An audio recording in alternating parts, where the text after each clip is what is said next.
Welcome to the Magnum Rewatch podcast. My name is Graham. And I'm Kathleen. We're from LoadingReadyRun.com, where we surprise and delight you with a cornucopia of internet comedy stuff.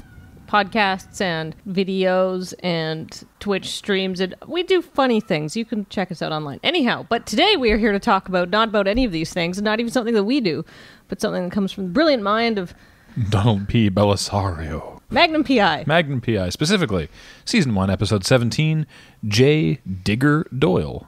Digger's in quotation marks. It's like a nickname.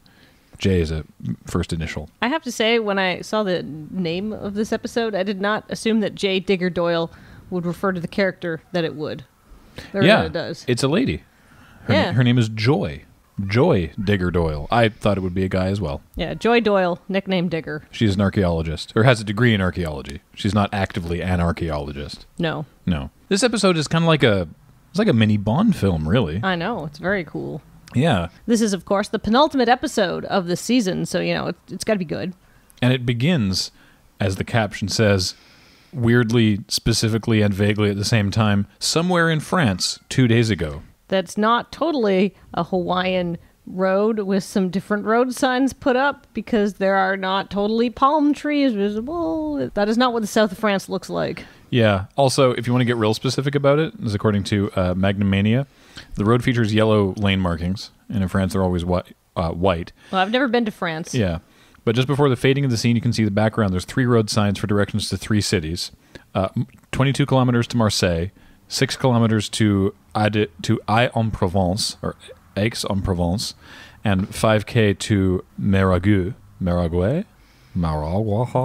Anyway, neither of us speak French. The point is, it's physically impossible to be those distances from those cities. Yeah, this is in Hawaii. Yeah, it's in Hawaii. But the car is an extremely rare pre-1962 Rolls-Royce Phantom 5, or Phantom V. I actually don't know if it's a 5 or a V. We're not car people. But this one belongs to Robin Masters. Oh. We finally get to see Robin Masters, kind of.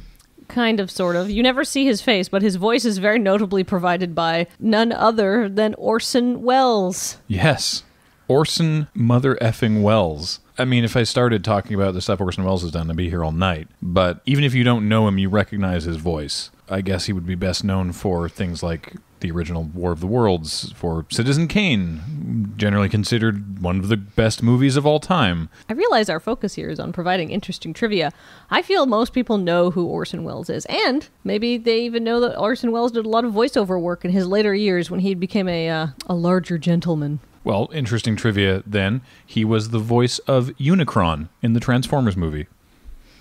Yes, Orson Welles voiced the Transformer the size of a planet. And Robin Masters. For those who may not be directly familiar with Orson Welles, if perhaps you are a little younger, but are familiar with Pinky and the Brain. I feel like if you're too young to know who Orson Welles is, you're too young to have watched Animaniacs, Graham. Well, the point is Maurice LaMarche, who does the voice of Brain, is doing an Orson Welles impression. That's true, yes. What is Orson Welles super well known for? What is the P freak out? Oh, it was a radio commercial he was doing. There's a recording of him having an argument with the director of a commercial that he's reading. He takes issue with certain aspects of it, but he's doing a thing for frozen peas. They made fun of it in The Critic. They're full of country goodness and green penis. Oh, that's terrible. I quit. I feel like if you're too young to know who Orson Welles is, you certainly didn't watch any of The Critic the first time. Take a couple peas for the road here. What luck. There's a French fry caught in my beard. That's from the Critic version. That's not actually Orson Welles. It's Graham doing an impression of Maurice LaMarche doing Orson Welles. Yeah, no, you're going through several degrees of JPEG compression before you get to my paltry impersonation. But the point is, he's the voice of Robin Masters. That's really cool. Mm-hmm.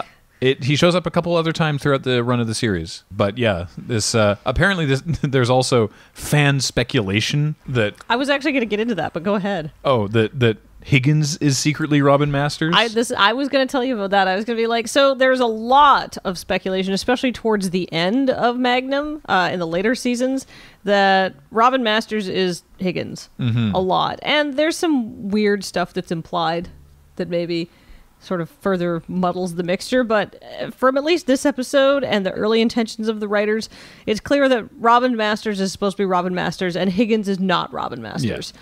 So he's portrayed on screen, though you never see his face. He's portrayed on screen by an actor by the name of Bruce Atkinson. You see like the side of his head or his hand. They probably could Mostly not have his gotten hand. Orson Welles out to Hawaii to shoot this. No, we do have him doing the voice, which is really cool. And we hear a lot of it because apparently Robin Masters dictates his novels. I can't even imagine doing that. That sounds really hard. Yeah, and this becomes very relevant. This is actually the whole plot of the episode. The MacGuffin of the episode, the thing that everyone is after, is transcripts, again, recorded on cassette tape, transcripts of his upcoming book. Because this scene that happened in France 2 days ago, they're driving along and there's a woman unconscious in the middle of the road, and Robin says to his driver, Renee, he says, "Oh my goodness, we have to stop. There's a woman in the road." And Renee goes, "Nope," and floors it right past the woman as she jumps up and a couple other dudes jump out of the side of the road with guns and start taking pot shots at the car as he speeds away. And you're like, goodness me, what the heck is going on?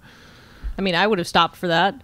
So good job, Renee. Yeah, good. Not trusting human nature, I guess. Super good job. And we'll find out why that happens later in the episode. Mm-hmm. Because next what happens is we cut to Hawaii with a nice shot of the beach, Magnum going for a jog and talking about how jogging is losing favor. It's sort of a fad that's going out of style on the mainland, but here on this island, it's all the rage. So here's the deal with that. Jogging was massively popular in the 70s. And I know this because I am an avid reader of Peanuts. In fact, I have read probably almost every Peanut strip that's ever been published, if not all of them. But I mean, it's hard for me to say that conclusively. Mm-hmm. However, in the 70s, Snoopy takes up jogging because it was a really cool, trendy pastime. Mm. So, and I know that jogging was very cool then, but then started to fall out of favor in sort of the 80s and stuff like that. Because I bet a lot of people took up jogging, and then probably a lot of those same people started having problems with their knees, and then probably stopped jogging. I mean, jogging and running is still popular. I don't think even if you are like going for a jog, people say they're going for a run now. Yeah. Even if you're doing it at a jogging pace. Which is probably the best. Oh, yeah. Nobody wants to go for a sprint. No. I mean, unless you're Usain Bolt. God, that sounds miserable. I'm just going out for a sprint. Ugh. Ugh. I'm going to stay here and vomit, thank you. Yeah.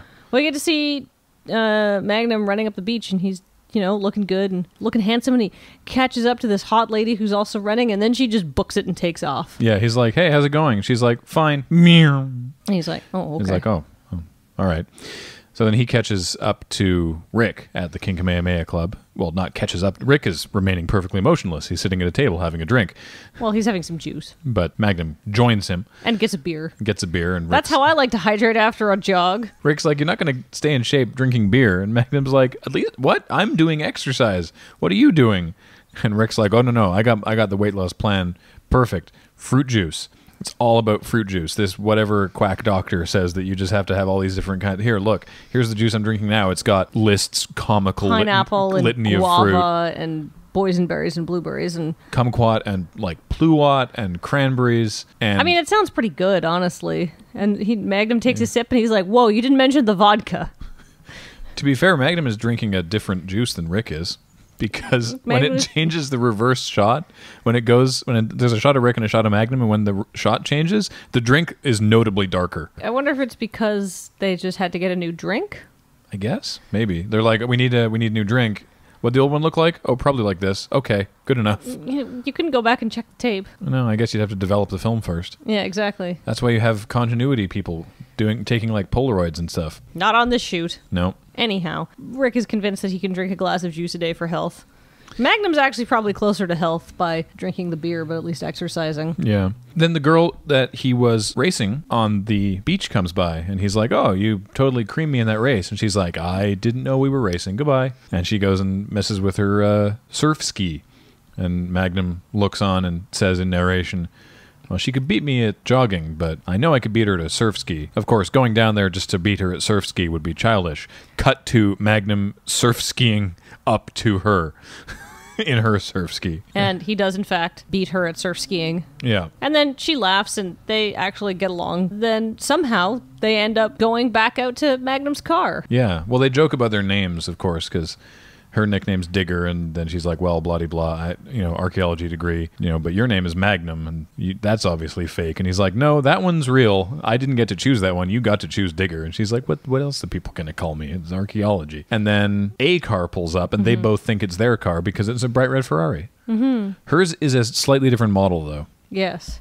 I don't know the exact. This is actually surprising because usually Magnum Mania gets surprisingly specific about the cars in the show, but I can't actually find any information about this specific Ferrari. But the point is, it looks very, very similar but different. So they decide to go out. Magnum offers to take her back to his place. She's really interested in Robin Masters, and she's a big fan, and she's talking all about that. And, I bet you've been to all the parties, and I bet you've seen all this. Does he really have, like, mirrored bedrooms in his house? And Magnum's like, I can tell you that my bedroom is, pretty average. And she's like, well, can I see it? And he's like, my bedroom? And she's like, no, Robin's bedroom. Cut to Robin Masters' private jet, which is a Lockheed Jetstar 2. How do they know this is a Lockheed Jetstar 2? Well, there's only 40 of them built. So it's distinctive, is what you're saying. Super distinctive. Okay. It was mentioned at the end of the scene in France that Robin Masters will now take his recorded manuscripts that these people are after for an unknown reason to one of his estates. And they list off an apartment in Manhattan, a villa in Andros, a chalet in Innsbruck, or the estate in Hawaii. All of these sound very fancy. Yes. And so they have to figure out where he's going to go. I mean, for the sake of the narrative thread of the episode, it's pretty obvious that he's going to go to Hawaii. Yeah, I can't really... They could have maybe made it look like he was going to, and then at the end of the episode, everything goes to hell, and it's like, oh, he's actually in Innsbruck. But, I mean, okay, spoilers. He gets to Hawaii eventually, but we don't know that yet because... The smart marks know that. On the plane, he's giving Renee directions and says, this is where we're going on a map, and he goes, that's very clever. Magnum and Digger arrive at Robin's nest, and they get inside, and Magnum's like, Higgins, I want to show Digger Robin's bedroom. And Higgins, who's just gotten off the phone with Robin Masters, who's obviously very concerned that there was recently an attempt on his life, is not having any of this. And Magnum's basically trying to get Higgins to do him a solid, which seems like the person on the show least likely to do a solid. I mean, I appreciate that Magnum is still going for it, but why even bother? He's very optimistic. If I was Magnum, it would be a very different kind of show. Optimism flies out the window when Digger pulls a gun on them. Womp womp. Yep. Turns out she's not who she says she is. She's working for the bad guys. No. Oh, I thought... Nope. She's working for the security company that watches Robin Masters and is coming to his estate in Hawaii to test security. Exactly. And it's a double blind. She tried to get in and realized the best way to get in was to get in with Magnum. Mm-hmm. So she picks up the red phone and calls Robin Masters and says, hi, I'm in your house, and I'm here with Higgins and Magnum. They're inconvenienced. And Higgins, he hides it well, but he is mortified. Higgins is like so angry that he's gone past angry back to calm. It's the most terrifying kind of angry. Well, he explains this to Digger. He's like, I can't be furious with Magnum because I'm always furious with Magnum. So I am furious with him now, but I'm not really furious because, that's my secret cap. I'm always angry. My Higgins resting face is just fury. Yeah. Although he does raise his voice a bit when he says, although I would have every right to be furious with him right now because he's an idiot. Yeah. Magnum, for his part, feels really bad. He's like, wait, this isn't Higgins' fault. Don't get mad at Higgins. This is my fault. He's really upset with Digger for making Higgins look like an idiot in front of Robin. Well, not in front of Robin, on the phone. He's like, this is not his fault. I brought you in here. This is completely my fault. And Higgins is like, no, this is my fault. I allowed everything. And Digger's like, you two figure this out yourself. Yeah, she's very like, no nonsense. Magnum feels really bad, though. He's like, oh, maybe if Zeus and Apollo bit me, I'd feel better. Yeah. Spoiler, Zeus and Apollo do not bite him. No. But Higgins takes Digger on a tour of the grounds to check it out for security purposes. Because basically what's happening is there's some sensitive stuff in Robin Masters' next novel. Mm-hmm. His novels are really, really popular in this world. In the Magnum verse. And if he publishes a novel that is critical of some sort of corporate practice or political policy or something, then the general public will sour on that thing. Mm-hmm. And someone is trying to protect their corporate interests, basically, because his next novel is going to say something critical of whatever. Some company. And they have a lot of money and a lot of power. And they're trying to stop that from happening. And so they have to get the tapes of this manuscript to Robin Masters' publisher before they kill Robin Masters, I guess. Or they want the tapes, really. Yeah. Like, though they were firing automatic weapons at his car. I mean, if Robin Masters dies, that probably keeps him from doing this again in the future. Yeah. But what they really want is, because, like, the thing is, if he loses these tapes because they're only backed up on tapes, they're gone forever. Yeah. So if I have any criticism of this episode as a whole, it's that you have to just accept that A Robin Masters book is enough to kill for. yeah, you just have to buy in that a frankly trashy pulp novel would have enough public sway that a company with loose morals would care enough about their bottom line to kill for it. And like I said, this episode's kind of like a Bond film. There have been Bond films with less on the line. That is very true.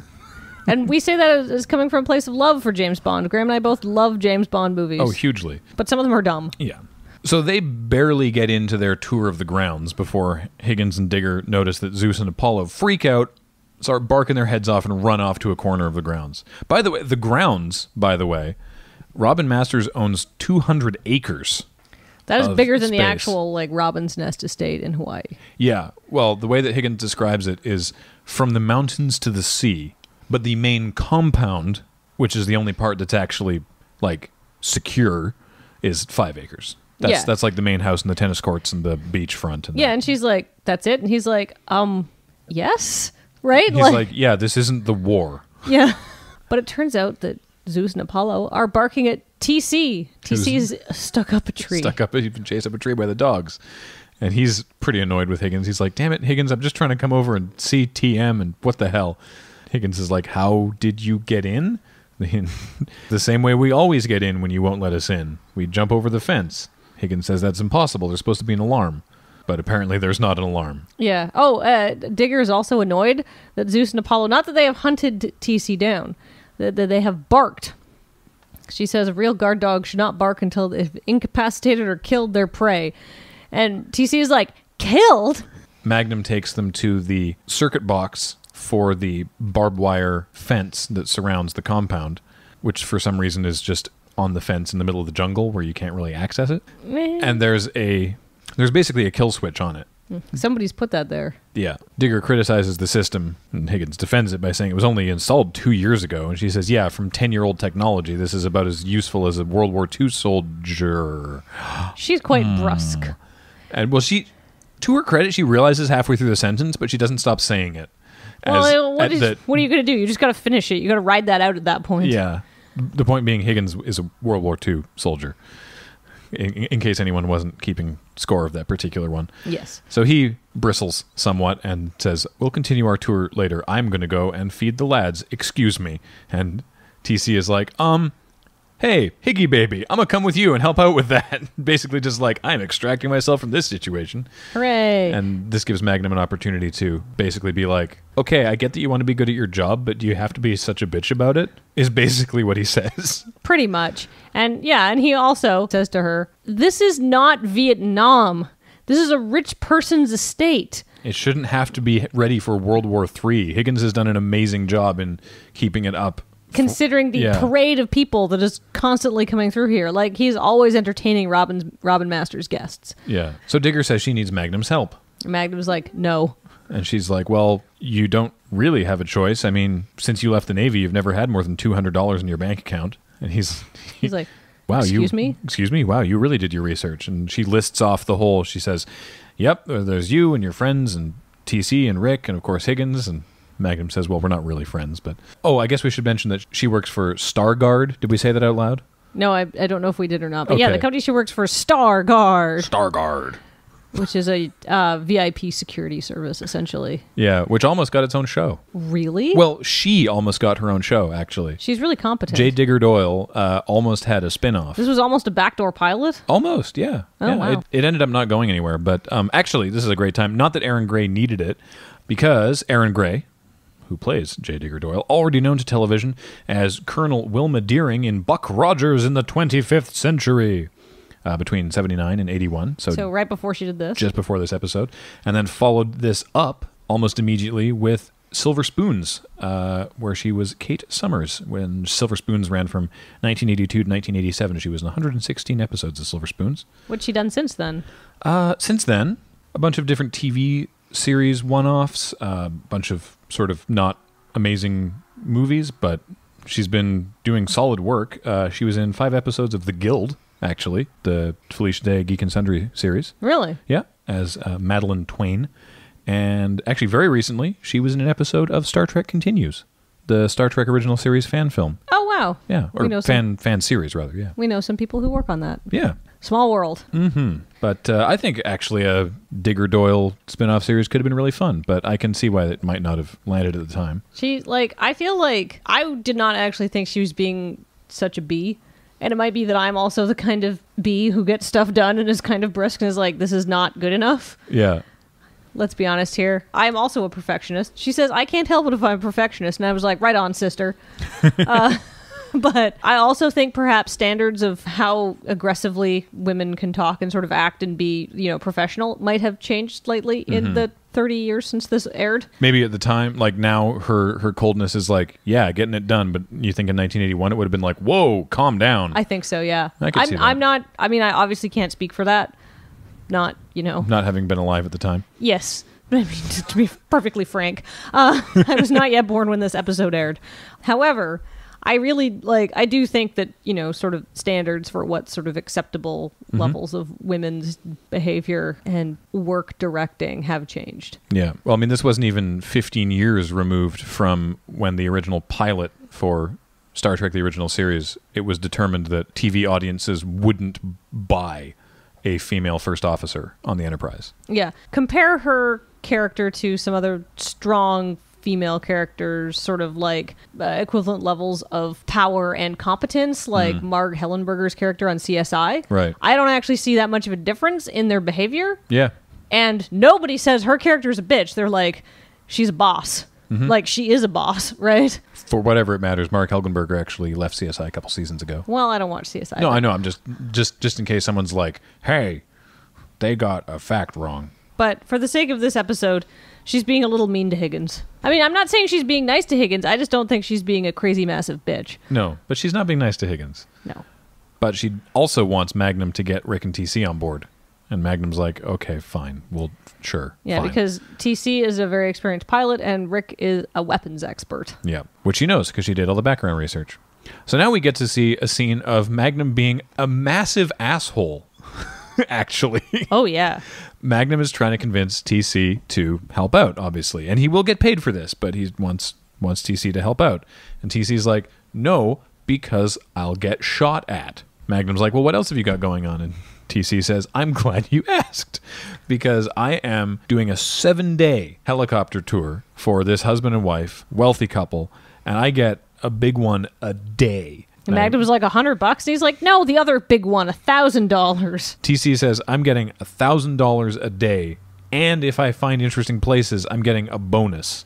And this way, I'm not getting shot at. So no, Magnum, I'm not helping you. Magnum goes, okay, and walks away from the helicopter, whereupon he sees the big sedan that clearly holds this wealthy couple driving up, and Magnum starts faking stomach cramps, wanders over to his Ferrari, sort of leans on it like, oh no, oh. And the couple... If you were really sick, you would not lean into your Ferrari. No. And the wife... Is it? She's way younger than the dude getting out of the back seat. Oh yeah, like he looks 70, she looks 20. Yeah, this is like it's not mentioned or made a big deal about. It's just sort of an amusing background character bit. She asks Magnum what's wrong, and he replies, "Well, I've never had such a horrible flight in my life. I feel ill. When I make my report, he's going to get his pilot's license taken away. It was miserable." She asks, "Who were you flying with?" And Magnum says, well, I can't tell you that, obviously, because of regulations. Yeah, and then I'm an FAA inspector. Yeah, and then immediately after saying, I can't tell you because regulations, he spins around and waves at TC, thanks for the flight, and then gets in his car and drives away. And, of course, the couple are like, oh, no, and they get back in their car and drive away as well. And we're like, that's a little uncharacteristically mean for Magnum, even though... A little? Yeah. Even though he knows that TC will end up getting more money out of this, probably, or at least the same amount of money. Yeah, because TC's still, like, can you pay me $7,000? And he's like, no, well, but Stargard can. And TC's like, still no, because I don't want to be shot at. Yeah. I think that's very pragmatic and fair of TC not to want to be shot at. Yeah. But then his clients drive away. And so we then cut to TC and Rick and Higgins and Magnum getting a briefing from Digger back at Robin's Nest. Yeah, I like how he didn't have to convince Rick, maybe. No. Maybe he was just like, do you want to make a couple grand for the weekend? And Rick is like, sure.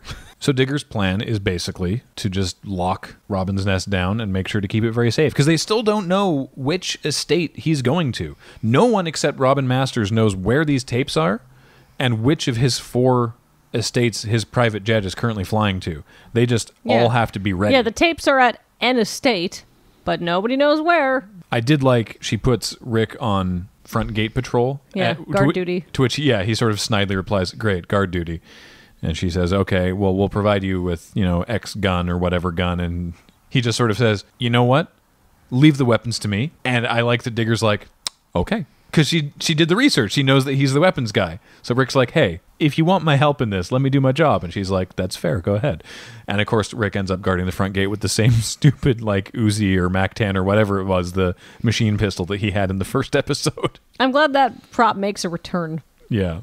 Digger puts Higgins in charge of installing new alarm systems. What did she have TC do? TC's just the pilot. He's just on demand in case they need plane stuff. And Magnum is also just on demand. He's Digger's helper. Yeah.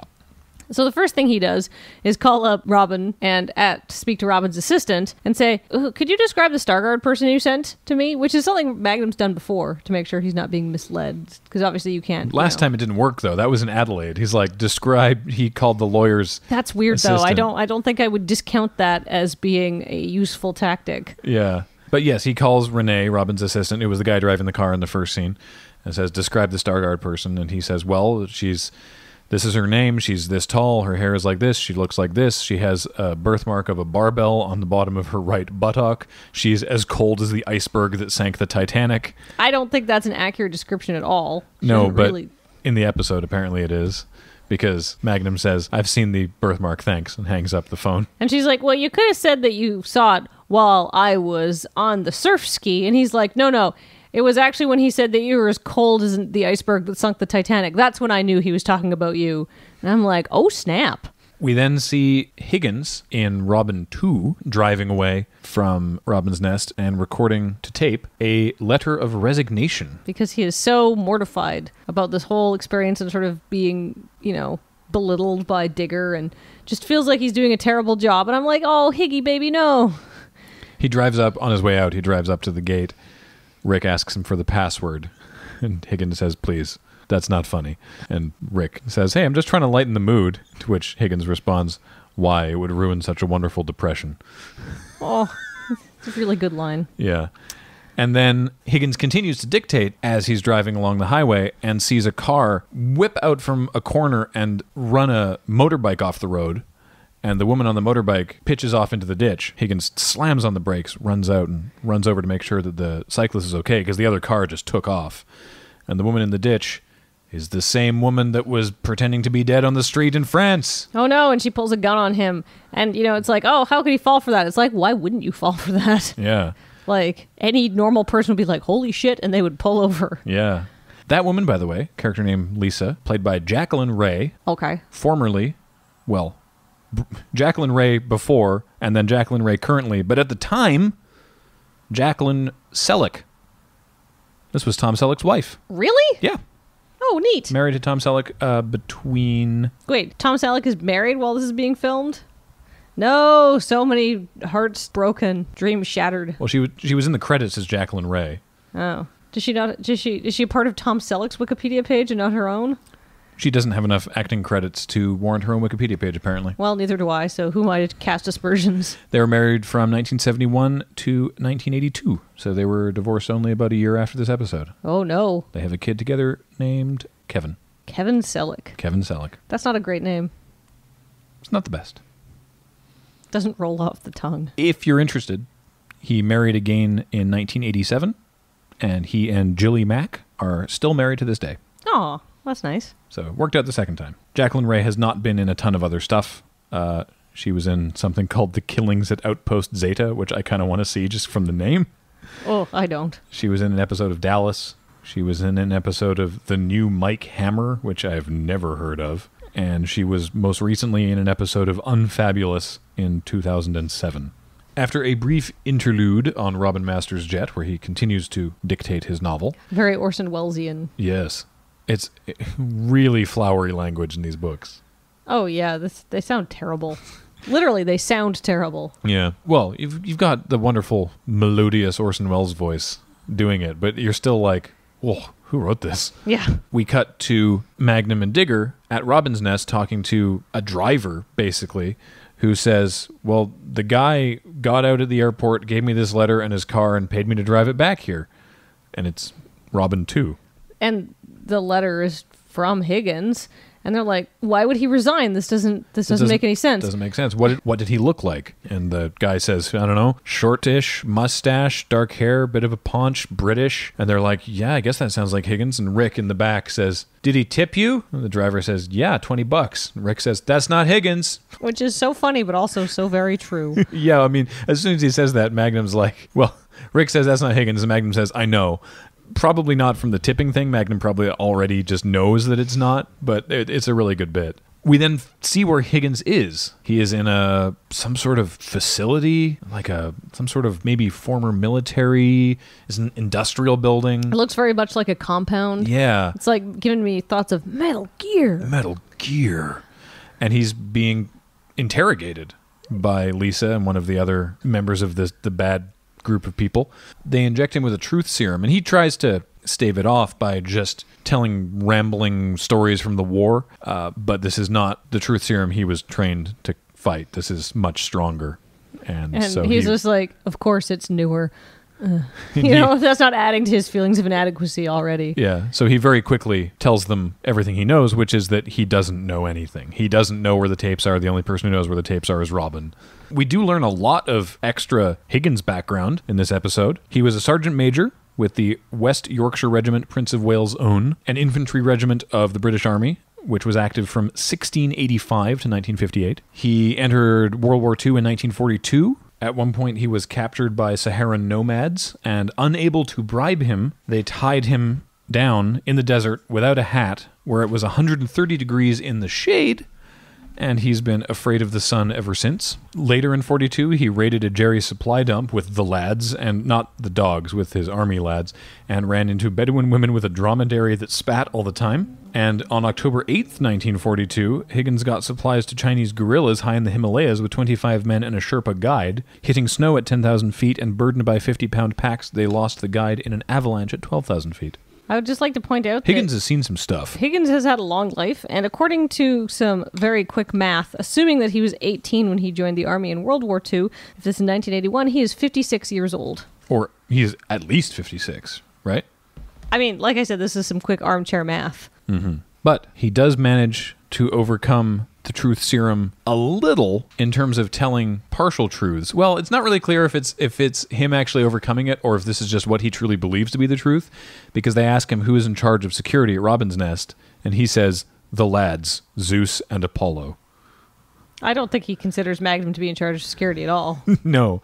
Well, they say without him, who's taking care of security, and he says Zeus and Apollo. And there's a third man that we haven't seen yet listening. The guy with a beard who talks to the interrogators and says, okay, I know what he means. Keep asking him questions.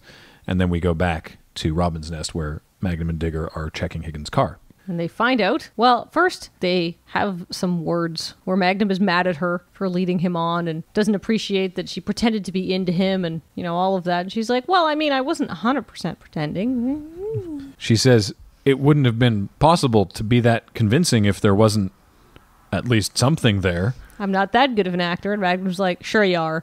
And then they go in for a kiss. Magnum says in narration, look, it takes a lot more than one kiss from a pretty lady to bring me over. And then they go in for a second kiss. And there's no further narration, but it's implied that... He's like, okay. This is the only one where it is like full-on sort of James Bond style.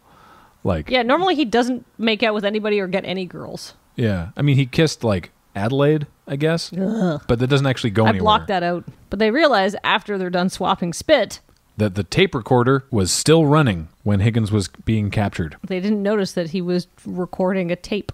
But Higgins Dictating. But Higgins knew, so he kept basically sort of babbling and was like, you'll never get away with this. Where are we going? We're going this way? Oh, interesting. What's Laseronics? Laseronics, a great name, by the way, is the facility where he's being held. It's not a new exercise program.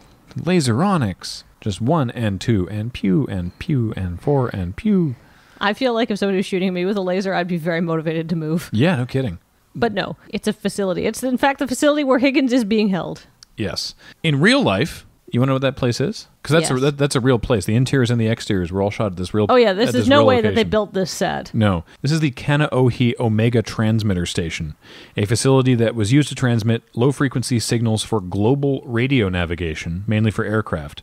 Magnum says at one time he was stationed at the transmitter station when he was in the Navy. The Omega stations, of which there are 9 around the world, this is one of 9 in the world, were permanently terminated in 1997 due to the success of GPS. The building is still there today, but it's not open to the public. But there were 9 of these. It's mothballed, essentially. Yeah, 9 of these across the whole world were responsible for global radio transmissions to assist with aircraft travel. Oh, that's crazy. Mm-hmm. I can't believe they got to shoot there then. Yeah. And in the story, in the episode, Magnum says that the facility was sold at auction after the Navy moved to different They moved technology. to satellite technology to talk to their submarines instead of radio. Right. So that's basically what happened, only they're saying it happened in like 1980, whereas it for real happened in 97. So Magnum knows the facility and knows how to get in. And specifically how to get in is down from the antenna anchor on top of the mountain, which is down a ridiculously long set of metal stairs on the side of the mountain with railings, which is nice, But still so steep and so dangerous. down the mountain. That staircase in real life is called the Haiku Valley Ladder, colloquially referred to as the Stairway to Heaven. Oh, can you just walk up there? It used to be open to the public. It is currently closed and is super dangerous because deteriorating condition of the stairs and handrails have made it not a good place for hikers. Oh. It was closed in 97 along with the facility due to vandalism and the costs associated with maintaining the safety of the trail. Boo. Thousands of hikers had made the arduous journey to the top for a fantastic view of both sides of the island. I mean, yeah, it looks spectacular up It'd be there. an amazing view. So there's a bit where they fly up there. TC flies them to the top of the mountain. Magnum and Digger in camo outfits get out and climb their whole way down these stairs to sneak into the back of the facility because all the guards out front wouldn't see them coming. They get inside. They find Higgins, who's totally out of it. They throw a towel over the security cameras. Yeah. Magnum has to carry Higgins because he's basically drunk on truth serum and is just sort of babbling war stories, which is where a bunch of that information comes from. And he has handcuffs. So they pick the cuffs, then handcuff his arms around Magnum's neck, and Magnum carries him out of the facility where Digger sneezes, they get seen on the security cameras and chased out, but they manage to run away and up the mountain, and the bad guys stop pursuing them. Because they don't really need Higgins anymore. Yeah, and Magnum carries Higgins the whole effing way back up the mountain. Well, except for the aerial shots where it's clearly 2 stunt people. And a dummy. Yeah, like this, the lady stunt person has totally different hair than the actress who's playing Digger. And the Higgins dummy legs are too floppy.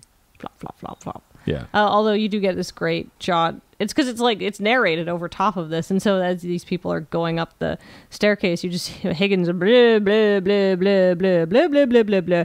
And you just hear Magnum yell, "Higgins, shut up!" And it echoes throughout the mountain, and it's really funny. But then they get Higgins back. Yeah. We then cut to Higgins drinking tea and saying, "I'm quite speechless." To which Magnum responds, "Well, that's a refreshing change." Yeah, Magnum is kind of zonked out of the couch, There's- which is fair. Yeah. There's a call from Rick that he's got company at the main gate. So Digger says, "Magnum, let's go take care of this." And Magnum says, "No, I'm staying right here. Thanks. I just carried this man up a mountain, so I'm going to wait." And Digger says, "Okay, I'll let you know if I need your help," and goes out to the thing.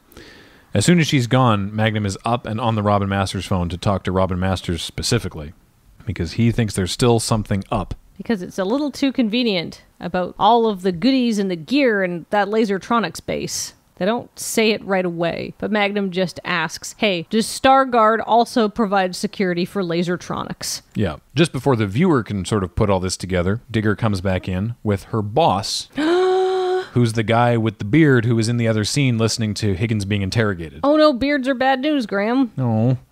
I mean, not your beard. Your beard's very trustworthy. Yes. Got there. But I mean, in 1980s, beards were worn by bad guys. No. So he comes in, is all very cool and polite and reassuring them, and they now know that Robin Masters is coming to Hawaii. This is where the tapes are, and this is where he's coming. Uh-oh. So they have to be ready. So TC and Higgins are going to meet Robin Masters at the airport with the helicopter and fly him directly to Robin's nest. Rick's going to watch the door. Magnum and Digger will watch the house, and they'll make sure that nothing happens until Robin Masters gets in and out with the tapes. Everything's going to be great. And the boss says he'll help. Yeah, because he's there, so why not? Higgins and TC leave. They're going to go get Robin Masters, and Magnum comes up to Rick and he says, all right, Robin Masters is coming here, so there's going to be an attack. And Rick's like, really? From where? And Magnum's like, from the inside. And he's like, how do you know? I just know.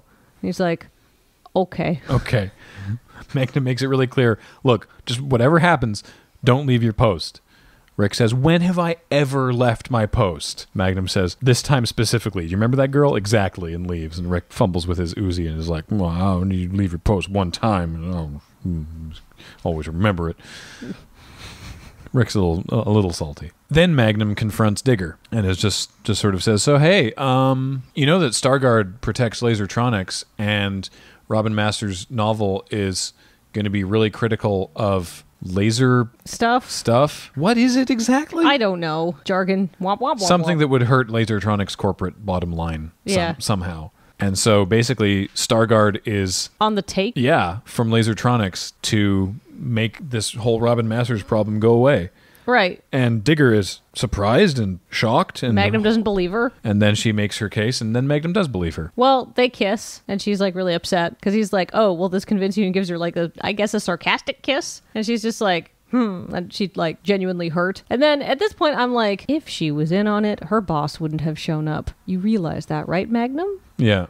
Because if she was in on it, then they could just leave her there. Yeah. She could just deal with it herself. She's very competent. You know this. Yeah. And he says, you sneezed just at the right time to let them know. And she's like, I couldn't help it. That was a mistake. Actually, just a sneeze. As a sufferer of hay fever, I feel sympathy for her. Yeah. But Magnum decides to believe her. So he needs her help to make sure this all goes fine.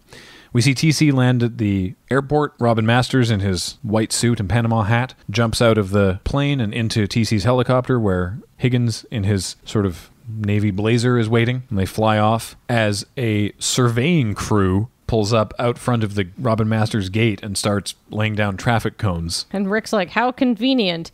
And my goodness, you know who the two people in the surveying crew are? Who's that? It's like literally the same two people that have been screwing with Robin Masters the whole time. Yeah, the people that were interrogating Higgins. It's Lisa and Lisa's helper.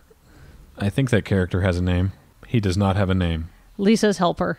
Okay. David, who's the boss, if you're interested, tells Magnum and Digger to go to the front gate and back Rick up, and he'll take care of Robin Masters. Sure, he will. Magnum doesn't go to the gate. He goes to the helicopter to help Robin Masters out of the thing. He helps Higgins out first and tells Higgins to go wait in the guest house, and then he helps Robin Masters out and sends him into the main building, and then waits by the helicopter. Yeah, meanwhile, Rick and these two people are having a firefight. Like, not a small amount of bullets are exchanged. Yeah, there's a lot of being shot back and forth. I believe Lisa gets hit.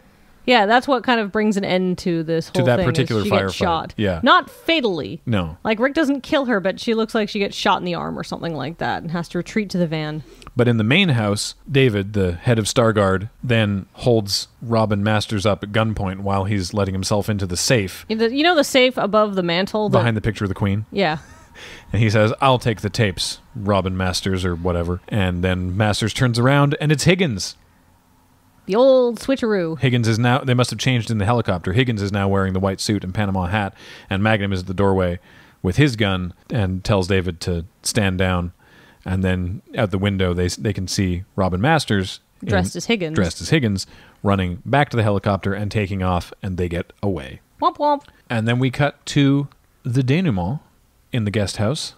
Magnum is there and Digger is there, and they're making out and having She's fun. all being like, oh, I wouldn't have trusted me if I was you. And he's like, really? And she's like, yeah, hee hee hee hee. And then they like... They're literally making out in front of the fireplace. It's really... It's such a Bond film. Magnum never gets the girl. Like, we have, like, I think this is, like, the first time this whole season that we've seen Magnum actually making out with a girl at the end of the episode. Yeah, the stereotypical, like I said, making out in front of the fireplace. And of course, Higgins comes in to interrupt them and asks Magnum, how did you know the tapes were in the guest house? To which Magnum says, Robin Masters asked me to look after them last time he was here.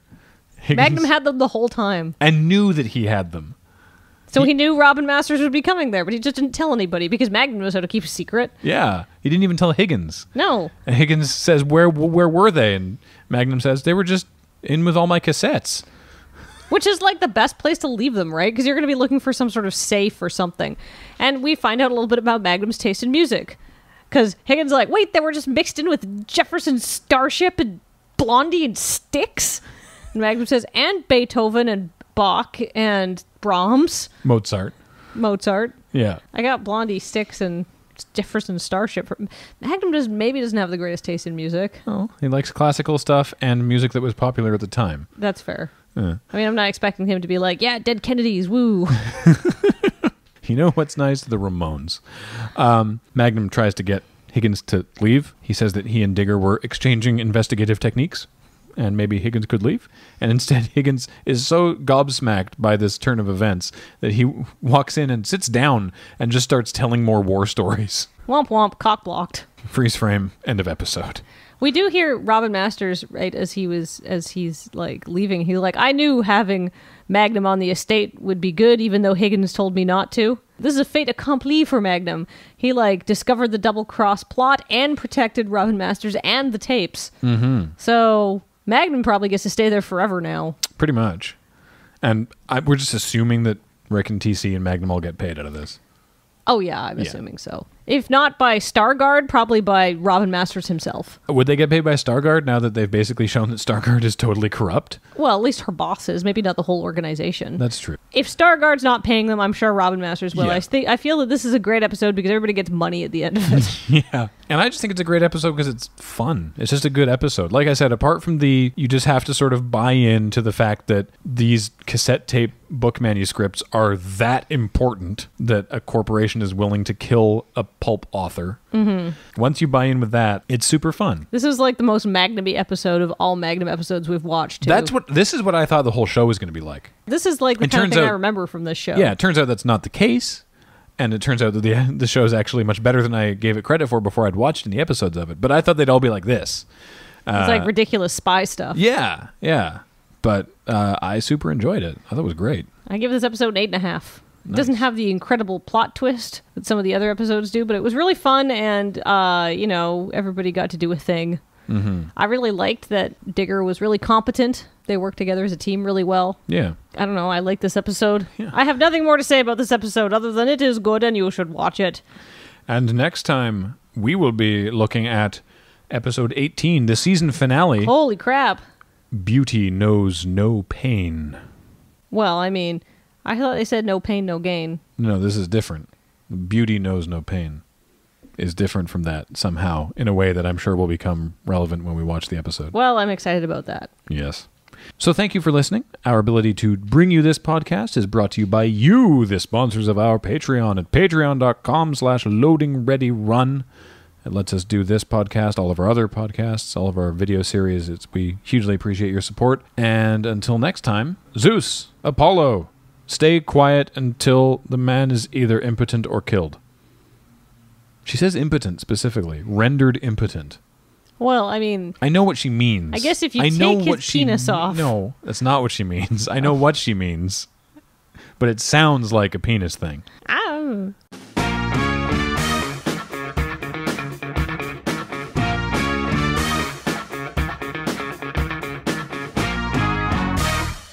Okay, this week for the sign-off. Uh-huh. I'm realizing that you have also already developed your own sign-off. I thought I'd made that abundantly clear like 8 episodes ago. So what we're talking about really is the stinger for the episode. Sure. What do you want to do this week? I don't know. I can make a mouth fart noise. I mean, that's probably not the best thing, but go for it. Well, that was a terrible mouth fart noise. And a bad idea. Where are the cats? Licking themselves. They know all about silent but deadly.